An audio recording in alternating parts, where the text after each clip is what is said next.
On va aller voir d'où elle vient avant d'entrer dans cette fausse matrice et sous quelle forme. 1, 2, 3. Elle est humanoïde féminine, la polarité féminine, grande, bleutée et dorée. Toute son aura est bleutée et dorée et ça vient colorer sa peau. Donc toute la texture de la peau, c'est doré et avec des reflets bleutés. D'accord. Elle vient d'où? Il y a des grands yeux pailletés là qui s'étirent sur les côtés. Il y a une double appartenance. Il y a les Pléiades et il y a l'énergie de Vénus. Avant de venir sur Vénus, elle était dans la constellation des Pléiades. D'accord. Alors, sur les Pléiades, elle est dans cet aspect-là. Alors, grande beauté et dorée, c'est ça? Oui, Qu'est-ce qui fait qu'elle est allée après sur Vénus alors? par désir d'expérimentation, de découvrir de nouveaux territoires énergétiques. C'est comme une sorte d'enseignement. Oui. C'est pour passer comme une sorte de rite d'initiation, de passage à passer, comme un rite d'initiation. D'accord. Et pour faire quoi alors? Ça entre dans le cadre d'un apprentissage qui est beaucoup plus vaste et qui comprend plusieurs paliers. Et l'objectif final, c'est d'atteindre ce niveau-là où elle serait une sorte de prêtresse, là sur son lieu d'origine. L'objectif étant, après avoir passé tous ces paliers d'initiation, de retourner à son lieu d'origine en tant que prêtresse. Dans les Pléiades alors? Oui, Ok. Et dans les Pléiades, c'est sur une planète, une étoile ou c'est quoi son origine? c'est une planète.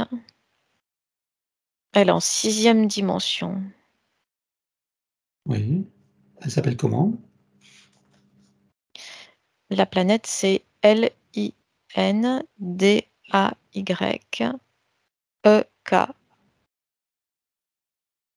Les lettres apparaissent en surbrillance les unes après les autres. Linda Yek. Mhm. Ok. En 6e dimension.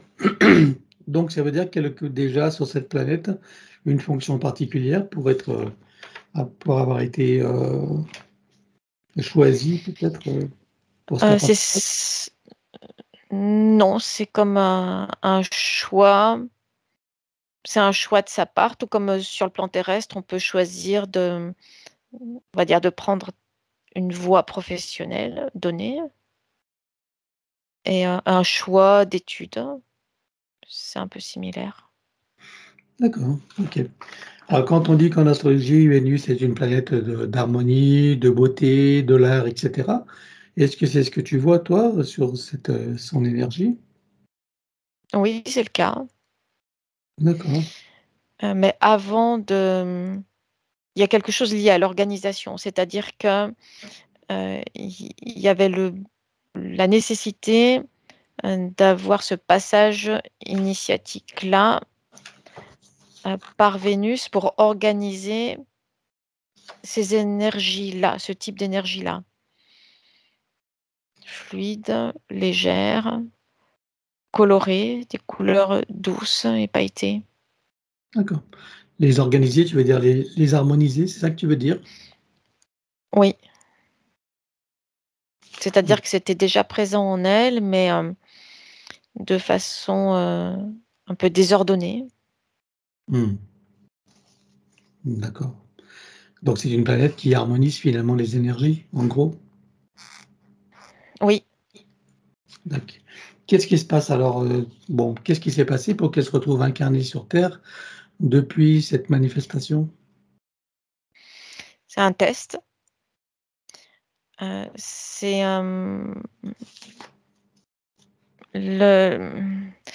c'est mettre quelque chose en place et le tester dans la difficulté pour voir si tout se maintient, si l'apprentissage a été suffisamment efficace. C'est un test, le passage sur Terre. C'est-à-dire qu'elle a choisi d'aller sur Terre pour tester donc ce qu'elle a appris? Oui, D'accord, pour tester l'équilibre mis en place. OK. Et donc elle y va comment sur Terre alors? Donc Dans un... c'est dans le cadre de son initiation alors? Exact.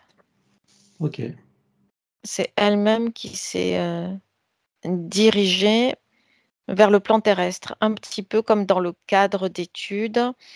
On va choisir de faire un stage pratique dans tel ou tel lieu ou milieu professionnel. C'est la même chose. alors elle se rend comment dans l'espace terrestre alors à partir de Vénus? Dans sa Merkaba individuelle. OK. Qu'est-ce qui se passe quand elle arrive dans la proximité de l'espace terrestre par la grille magnétique et tout le reste, Il y a un choc magnétique, une sorte de flash, comme ces appareils photo avec le flash blanc, un grand flash blanc. C'est ouais, ça qui s'est passé. OK, et ensuite?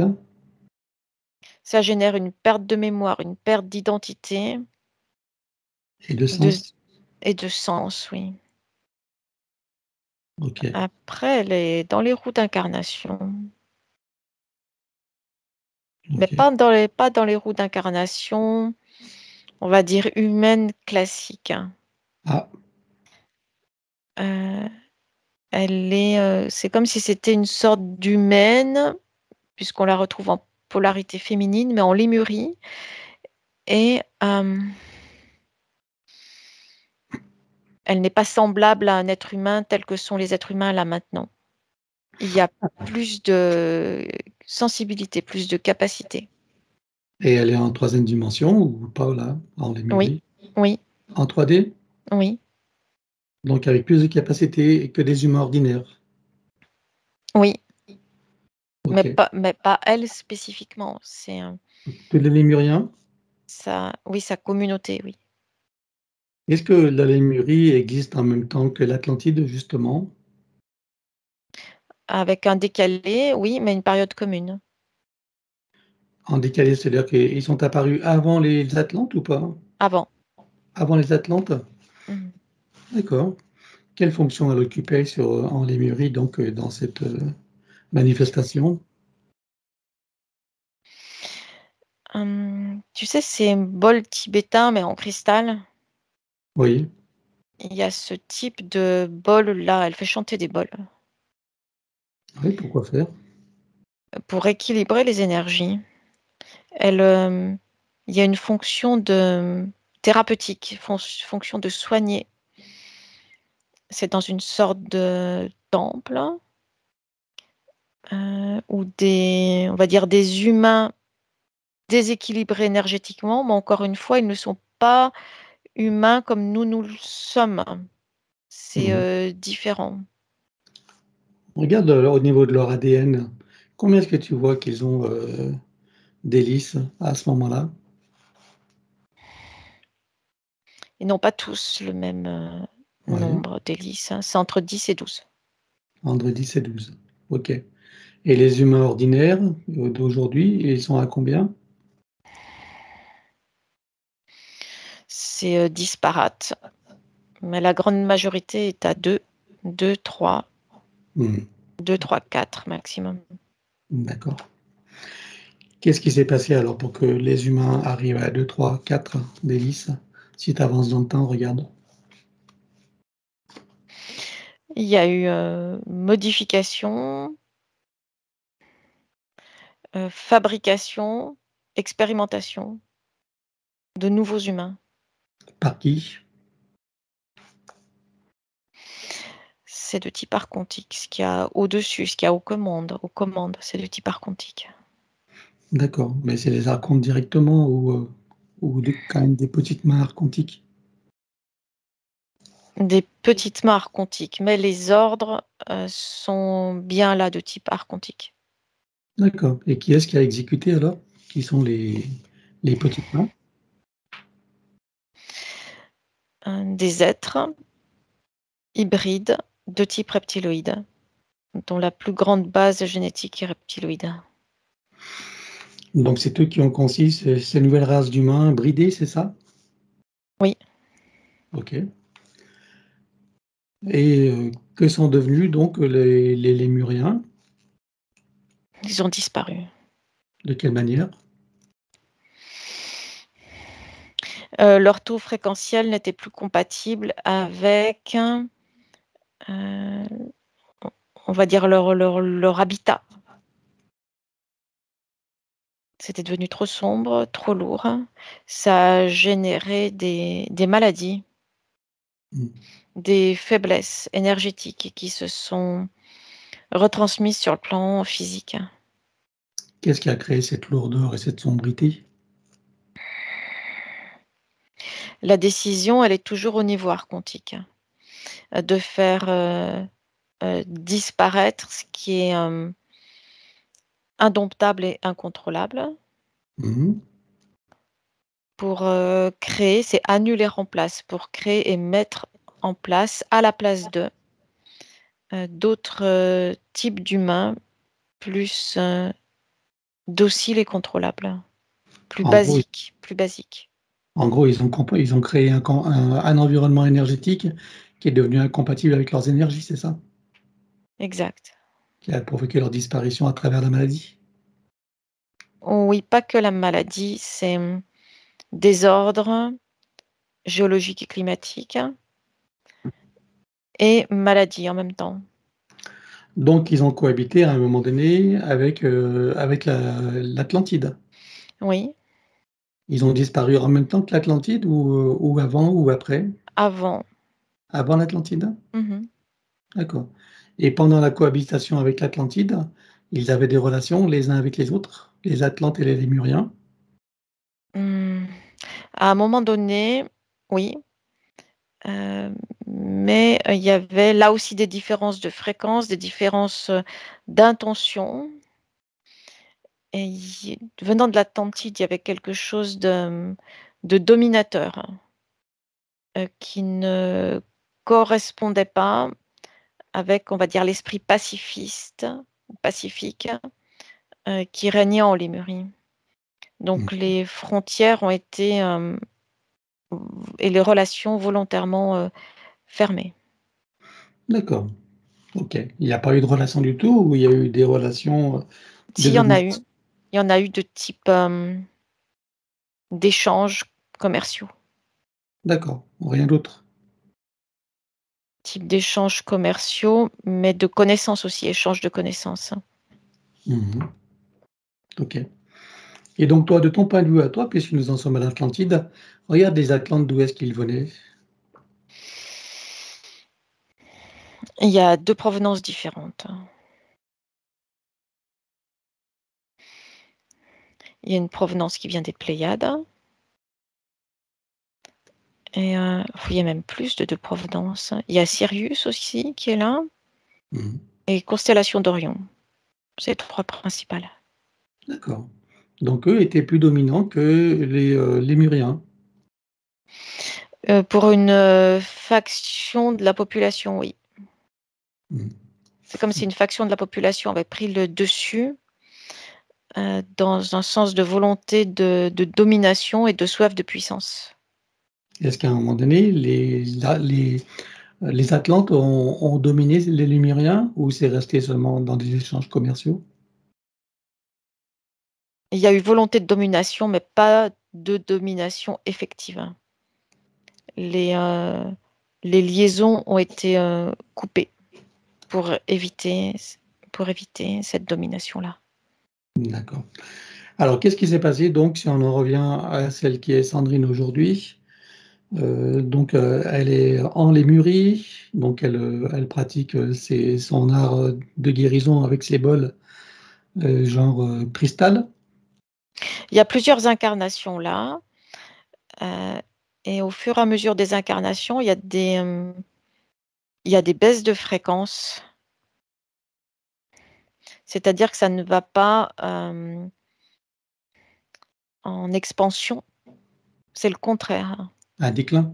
Oui, Plusieurs incarnations, tu veux dire, sur la Lémurie, c'est ce que tu veux dire? oui, Avec un déclin à chaque fois? oui. Si tu regardes la Lémurie depuis sa fondation jusqu'à sa disparition, c'est une période qui a duré combien de temps à peu près? C'est complexe, la notion de temps. Mmh. Parce qu'en réalité, ça coexiste encore là maintenant, sur certains plans. D'accord, tu veux dire qu'elle existe encore sur une certaine fréquence? Oui, Ouais, sur quelle? tout coexiste Mmh. en même temps. Et après, c'est activé ou pas, ou plus ou moins, suivant la convergence des consciences pour procéder à l'activation des potentialités fréquentielles d'une réalité donnée. Alors en d'autres termes, tu veux dire que sur un plan quantique, tout coexiste, il y a pas de passé, présent, futur? Non, Ça veut dire que tout ce qui a existé existe encore sur certains plans? oui, et tout ce qui est Voilà, date, durée, on peut pas déterminer. non. À chaque fois, tout est faussé.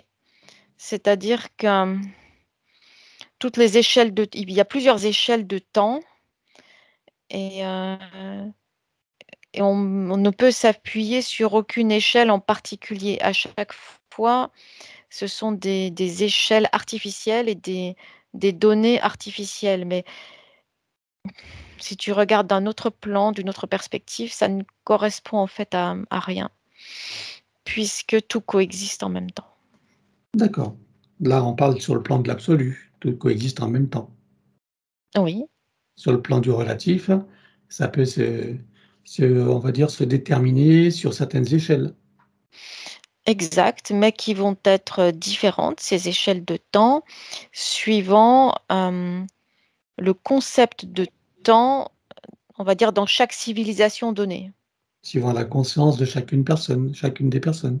C'est ça Et que tu aussi, ça se décline ensuite, suivant la conscience de chaque groupe, veux dire? Mmh. et puis en continuant de chaque personne. D'accord, bien. Alors, si on se réfère qu'au plan 3D, combien de temps est-ce qu'on peut déterminer un temps d'existence en 3D uniquement? Puisque là, tu englobes pas que la 3D, je suppose? Non, il n'y a pas que la 3D là. Voilà. Si on reste que sur la 3D, sur le plan physique de Il n'y a manifestation, pas, c'est en 5D, 5D. quoi, 5D? La Lémurie, 5D. Ah, mais tu me dis qu'elle était en 3D sur la Lémurie, elle, en incarnation? Oui, il y a eu c'est comme ici, là, en 3D, on peut évoluer en même temps en 5D. Et là, Ouais, c'est la même chose. En 5D, on peut aussi avoir la conscience de la 3D avec une conscience d'exister dans la 3D. donc ça veut dire que la 3D existait à ce moment-là, en Lémurie? Oui, mais pas au sens où tu l'entends. C'est difficile d'expliquer. Ouais, ouais, c'est un contexte, c'est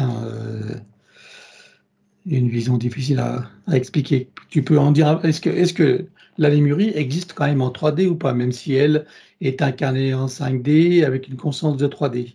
Est-ce qu'elle existe Oui, en 3D? oui, oui, puisque chaque conscience crée sa réalité dans une dimension donnée suivant, pour simplifier, on va dire la volonté d'expérimentation du soi supérieur. D'accord, c'est là elle crée la conscience de la 3D pour s'y manifester, c'est ça? Exact, comme nous le faisons même nous actuellement. Donc on est en gros dans un jeu virtuel là, si j'ai bien compris? Exact. OK. C'est-à-dire que notre 3D telle que nous la vivons nous-mêmes, c'est un jeu virtuel? On peut le considérer de cette façon-là, oui. OK, et ce jeu virtuel de la Terre, de l'espace terrestre, il est régi par le monde archontique? Il y a une mainmise qui a été faite, qui a été posée là et qui a cristallisé, enfermé et cristallisé des données fréquentielles. C'est pour ça que nous sommes, d'une certaine façon, enfermés là dans cette grille fréquentielle. OK, et parallèlement, il y a une partie de la conscience humaine qui, elle, a choisi aussi ce jeu virtuel et dans laquelle elle peut ne pas être enfermée. Oui, Ok, c'est une question de conscience exact. et de choix. Oui, la conscience peut se déplacer dans toutes les dimensions et dans toutes les fréquences. Voilà. Donc, qu'est-ce qui fait qu'une conscience incarnée sur Terre, dans un corps physique, puisse se libérer du carcan imposé par le monde archontique? Par expansion de conscience, Mhm. par prise de conscience et expansion de conscience. Voilà. Donc là, de ce point de vue-là, le monde archontique ne peut plus rien faire sur l'humain si lui-même atteint une conscience de 5D, c'est ça? Par exemple? À partir du moment où il y a expansion de conscience, il n'y a plus de mainmise possible. Mhm. Bien. C'était important de le rappeler, même si ça a été dit maintes et maintes fois. Mais ça ne peut être que individuel. Mhm. Absolument. Très bien. Donc, si on revient à Sandrine encore une fois, donc qu'est-ce qui s'est passé pour qu'elle se trouve incarnée en humaine alors, après toutes ces vies en Lémurie? C'est comme une sorte de descente de palier fréquentiel au fur et à mesure des incarnations. Mhm. Et arriver, on va dire, au dernier palier, dernier palier fréquentiel suivant la dernière incarnation en Lémurie, elle s'est retrouvée piégée là, avec une sorte de plafond invisible au-dessus. Et là, elle est rentrée à ce moment-là dans un autre cycle. Ça s'est comme inversé. C'est-à-dire, c'est au lieu de tourner vers la droite, ça s'est mis à tourner vers la gauche à un moment donné, entraîné par une force, comme dans un tambour de machine à laver. Et à partir de ce moment-là, ce sont les roues d'incarnation humaine en 3D qu'elle a intégrées, D'accord. avec des incarnations humaines en 3D. D'accord, ok. Et là, à ce moment-là, est-ce qu'il y aurait eu moyen qu'elle évite cette situation? Oui, toujours par ce même phénomène d'expansion de conscience. Le point de faille, c'est les émotions.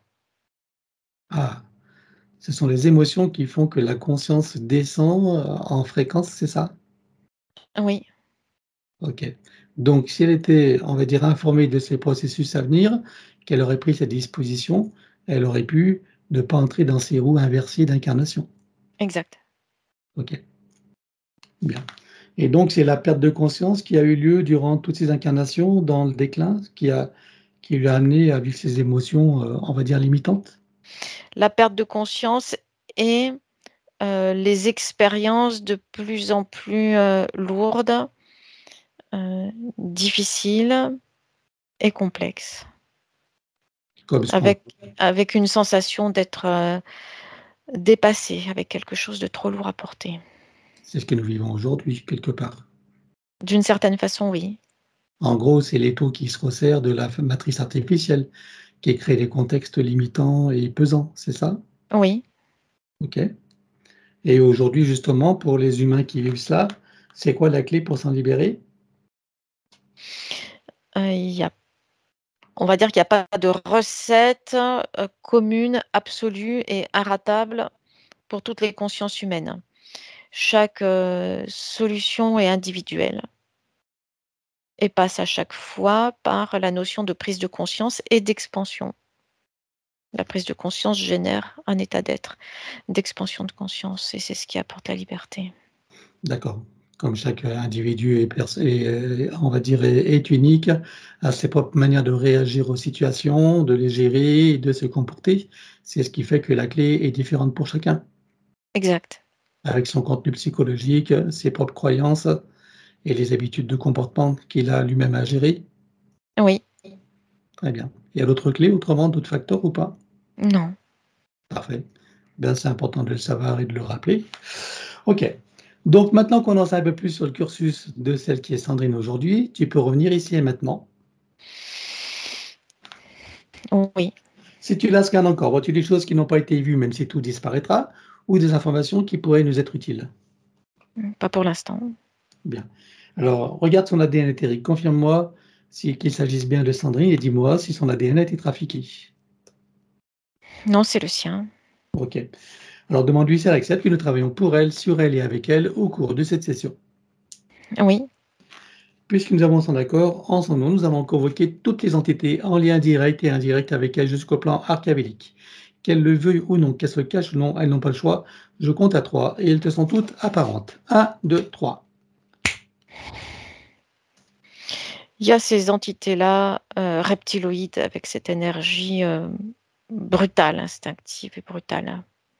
Il y en a 3 principalement qui sont accrochées à elle. D'accord. Ensuite, Après, il y a d'autres entités de même type qui sont en arrière-plan et qui ne sont pas directement raccrochées à elle, mais qui le sont quand même par l'intermédiaire de ces 3-là cités précédemment. et quel rôle joue-t-elle, celle-ci?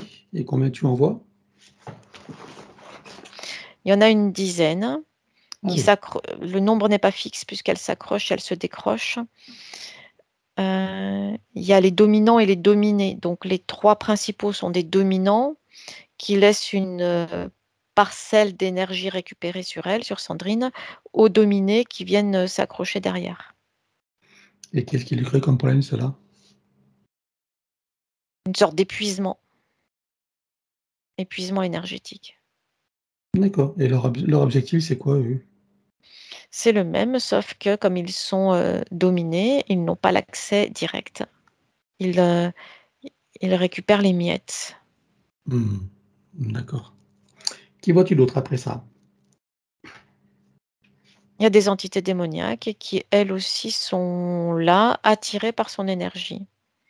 Et qui, elles, viennent, on va dire, en 3e plan, récupérer les miettes des miettes énergétiques. Et comme d'habitude, elles appuient sur certaines failles, je suppose. Oui. Lesquelles?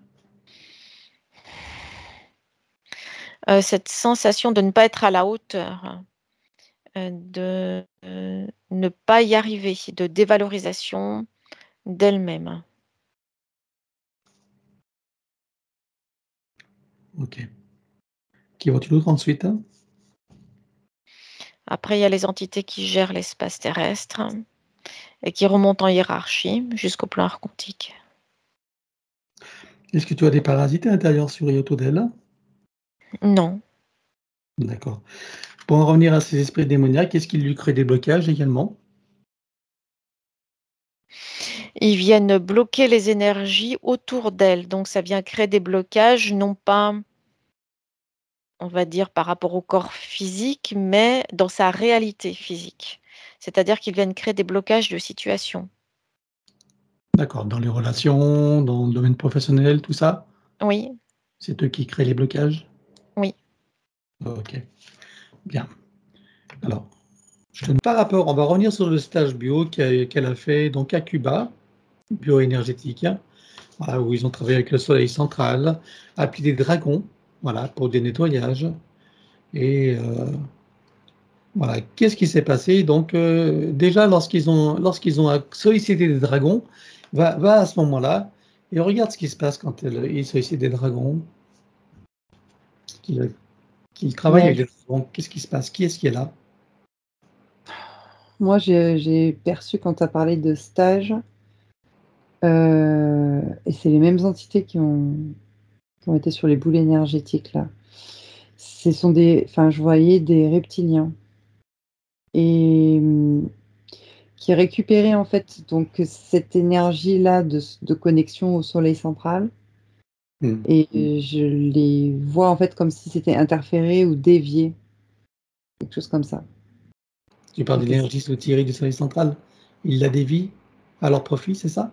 exactement, voilà, parce que je le vois dévier, se mettre en travers comme ça et donc les personnes qui continuaient je sais pas si c'était un rituel ou quelque chose d'autre, Oui, hem, elles sont du coup, elles envoient de l'énergie à ces entités-là. Elles sont interférées.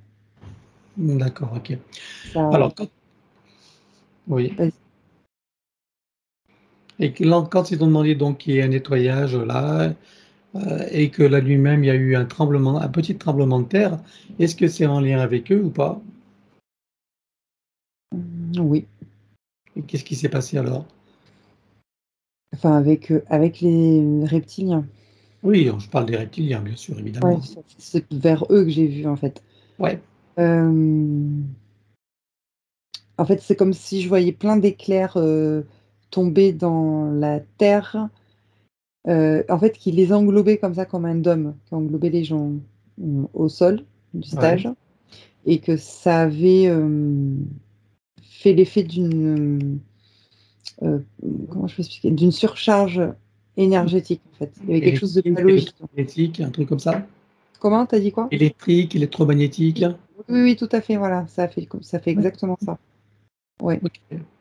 Et d'où est-ce qu'il venait ce dôme? C'est eux qui l'ont créé ou Oui, oui, c'est ces reptiliens que je revois là. ils créent le dôme? Ouais, ça fait comme une sorte de dôme, c'est une sorte, oui, de dôme magnétique ou électrique. Ouais, ok. Voilà. Et donc, c'est ce qui a fait trembler la Terre, enfin, un Ouais, micro-tremblement, c'est ça? micro, ouais, c'est quand même assez faible pour le ressenti Ok, humain, mais c'était bien eux en tout cas. bien. Alors moi, j'aimerais en profiter, puisqu'on parle souvent de dragons, hein. Beaucoup sont intrigués par les dragons, beaucoup disent, prétendent qu'ils sont en contact avec des dragons, qu'ils ont leur propre dragon, etc. J'aimerais que tu cherches, bon, je ne te parle pas de ce cas-là, dans ce Mm. camp à elle, donc dans ce stage, c'est pas des dragons, c'est des reptilioïdes, on est d'accord? Oui, là il y en Hein? a. Il y a des Ouais, reptiliens. Oui. ouais, Mais en mais fait, pendant que tu as dit ça, en même temps, j'ai vu comme une sorte d'oiseau blanc, comment dire, nacré, voler sur ma droite comme ça. Et en même temps, je voyais les reptiliens sur la gauche qui interféraient ces énergies. Voilà. c'est quoi l'oiseau blanc nacré? De quoi il s'agit? De d'autres dimensions, je sais pas, de créatures. Bah, regarde, on va en prendre un peu plus. Regarde de quoi il s'agit alors. C'est quoi ces oiseaux blancs nacrés? Regarde leur essence déjà. Regarde si toi-même tu n'étais pas en train de te faire leurrer là. Hmm. Non, une naissance reptilienne, ouais. Voilà. C'est eux encore qui t'envoient ces images? Oui, je rigole parce Bon, que je les vois rigoler. Bon, bref. voilà. Donc tu les vois là? Oui, c'est bon. On t'ouvre un portail et on les vire. Un, 2, 3. Oui, Tu refermes et tu effaces. oui. C'est le fait qu'on soit connecté à ce stage qu'ils ont pris conscience de ta présence? Oui, je me suis connectée à leur présence, en fait. Oui, Eh effectivement. ouais, c'est pour ça ils En t'ont fait, décelé, ils t'ont leurré. ils sont souvent sollicités, j'ai l'impression, sur Terre, en fait. Oui, alors justement, quand on parle de dragon, donc à chaque fois, moi que j'ai fait des séances, chaque fois c'est des reptiloïdes. Moi j'aimerais que tu regardes s'il existe quelque part dans l'univers ou dans le multivers des dragons.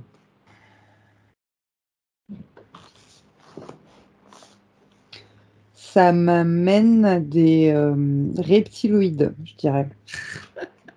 D'accord. Euh, oui, vas-y. Alors est-ce qu'on peut dire que c'est encore, ça fait partie du système archavélique, hein, où il y a tous ces mythes qui nous sont envoyés et Oui. ces faux archétypes, parce que ce sont des faux archétypes, hein. Est-ce que c'est des manipulations de faux archétypes pour nous manipuler, comme à travers les religions, et là, en l'occurrence, le New Age, est-ce qu'il s'agit de ça? Je t'ai dit oui, oui tout de suite, parce que D'accord. j'ai vu sur plein Donc, il n'y de... a pas de dragon que d'humains avec qui pourraient être copains-copains, qui pourraient recevoir des aides, des appuis ou même des services. Ça, c'est du mythe. Ouais, c'est masqué surtout à chaque fois. D'accord. Et à chaque fois, c'est rétilique derrière tout ça. Oui, Et derrière tout ça, évidemment, c'est archontique